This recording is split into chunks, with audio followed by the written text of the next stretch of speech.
As of this video's uploading, everything is subject to change and can either result in me losing my mind further or me losing my mind further but a bit less than usual, which is good. Yes! Yes! Yes! Yes! Yes! Yes! Yes! No! No! No! Fuck!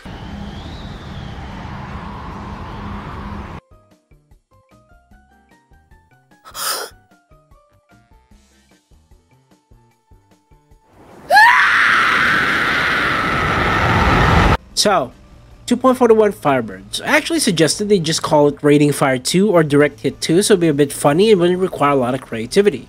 Imagine that! Gaijin recycling an update name just like they recycled all of France's tanks this update.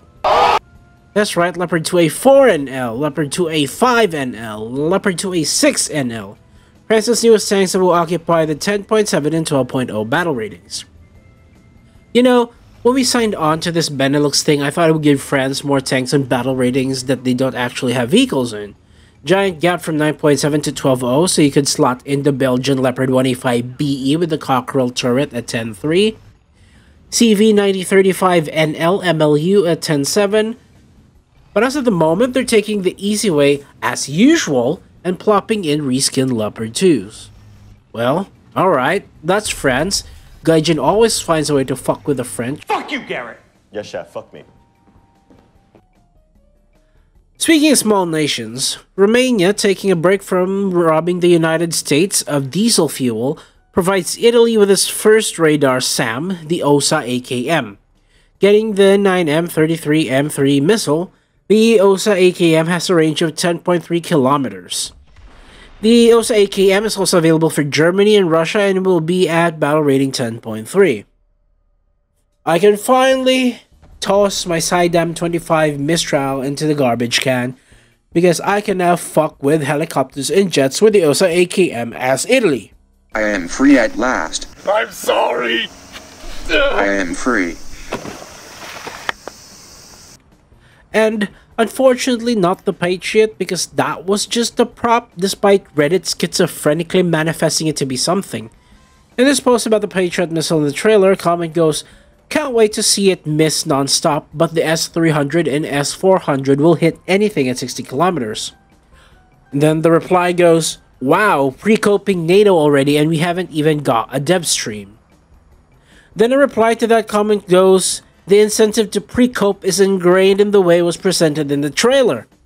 I don't think it's a coincidence that the SE-34 is a jet-dodging Patriot missile, same jet which had a spike in its destruction skies over Ukraine." You know what I mean, just general schizophrenia. Like I said, we tend to rely on your teams telling us that something's happening. Now, after the dev stream, we found out that the Patriot was nowhere to be found like my dad, girlfriend, and happiness. So, let's see the comments. Here's one. It goes, "Who the hell thinks a SAM battery with 80 miles range is a good idea in current War Thunder? If you do, please search for mental disability support in your country. I'm sure there's many resources available to make your life easier." Okay, settle down, Chief. If you make every War Thunder player get help for their mental disability, we'd all run out of US and Germany mains. That's too much. No, wait. No, I won't. That's a good point. See, do you get this sort of insight from the European Canadian? China receives a modern howitzer truck, the PLZ-05. It's not a truck. It's actually a pretty huge howitzer platform, and it has this SAP round with what, 166 millimeters of pen.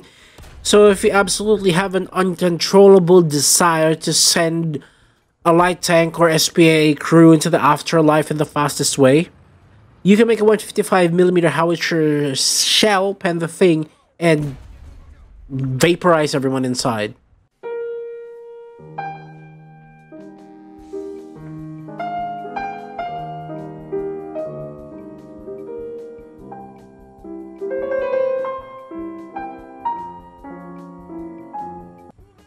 What, you're expecting something more?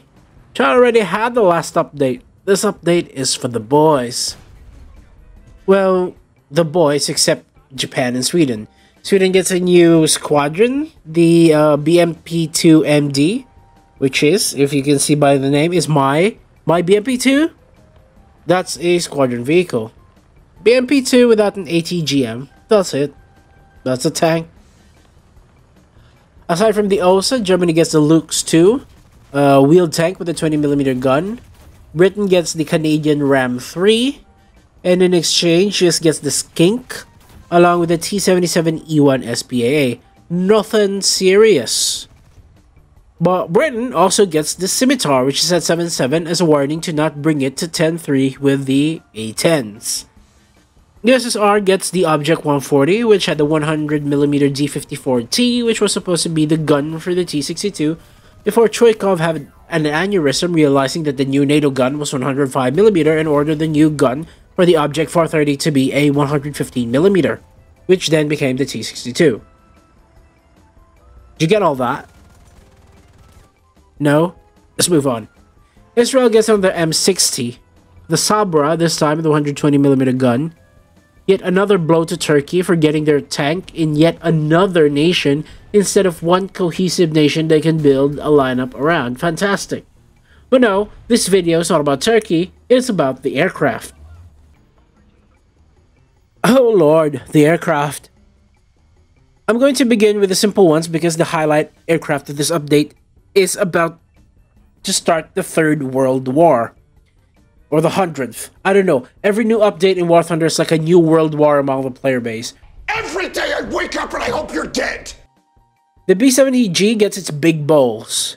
2 4,000-pound bombs. The Ju-288C is getting its big bowls. 2 SB-2500 2,500-kilogram bombs. And that's about it, the simple ones.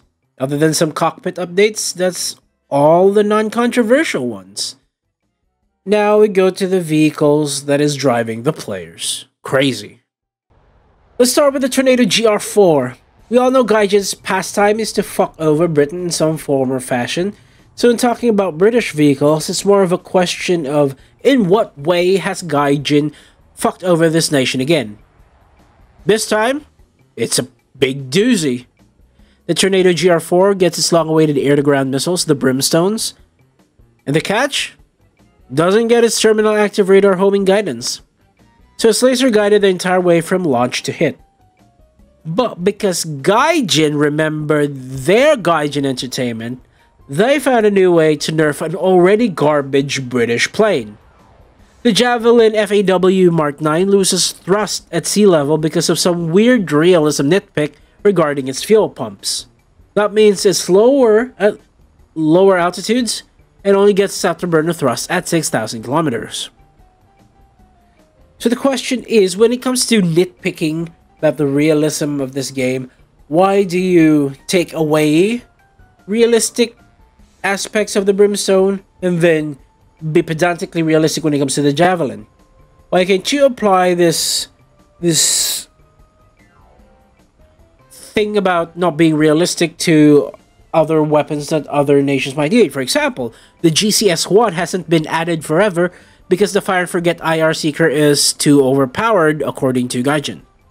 If so, then why not give it the interface of IR missiles or GBU bombs like the AGM-65D or the GBU-15V2 bomb, so it's not just a drop and go and you still have to lock something.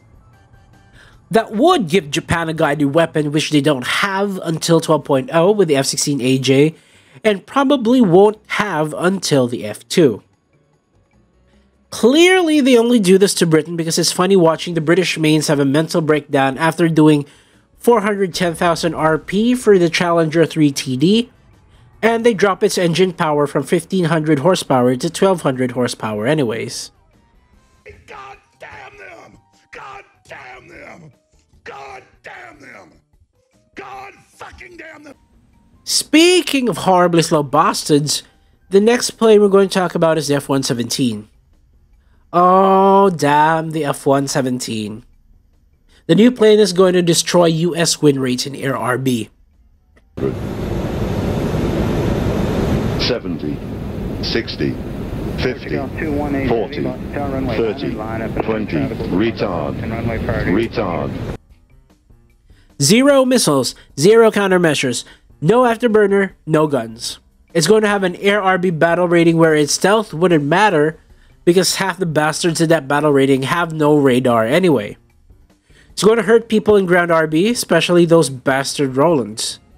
Personally, I'm only excited for the F-117 because it's going to my Desert Storm lineup. The M1A1, IPM1, H1W, M60A1 Rice P, M3 Bradley, A10 Late, and the F-117. I will absolutely not have a good time in GRB with this lineup, but it's for the aesthetic. It's the only reason I play this game now. I'll grind like 6 billion RP in a week, just so I can unlock the vehicles I want and LARP like I'm the winning side in a conflict I wasn't even around for.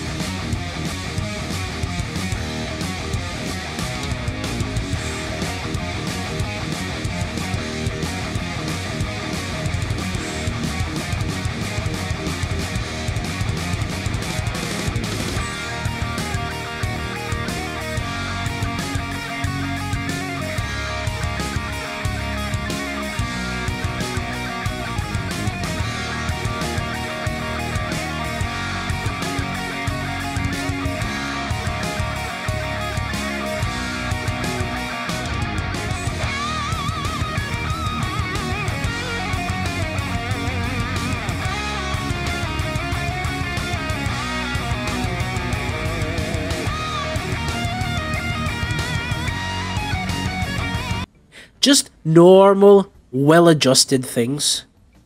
The downside is that the things are squadron vehicles, I'm gonna pay through the nose to get it day one. And I won't get premium bonuses for my grief. Just gaijin things. And finally, the stars of this latest bloody update. The SU-34 and the F-15E Strike Eagle. SU-34 is a bit bullshit, actually. Because the Grom 1 is rocket assisted and you can get a hit at up to 120 kilometers with enough altitude. And it will keep tracking. It will take the entire match, but it will track and hit whatever you were aiming at. And here's also the bullshit part. Because the Grom 1 is GPS guided, you can launch on targets behind you and get a hit in a highly technical military maneuver that the military, calls backshotting.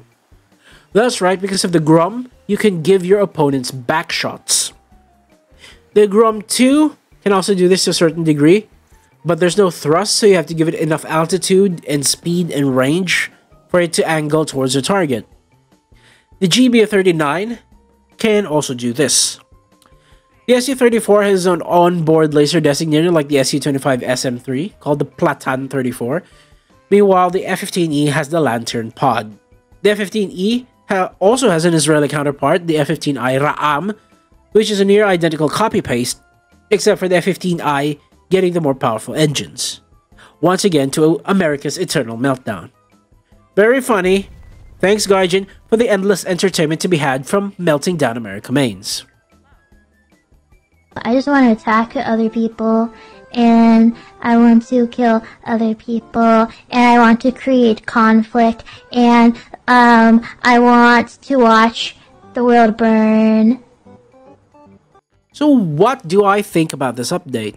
It doesn't matter, because Japan doesn't have anything, Britain's fucked over, the SU-34 gives backshots, and the F-117 is about to turn 8.7 American win rates into the World Trade Center on September 11, 2001. This is the Dr. MD. Thanks for watching. Godspeed.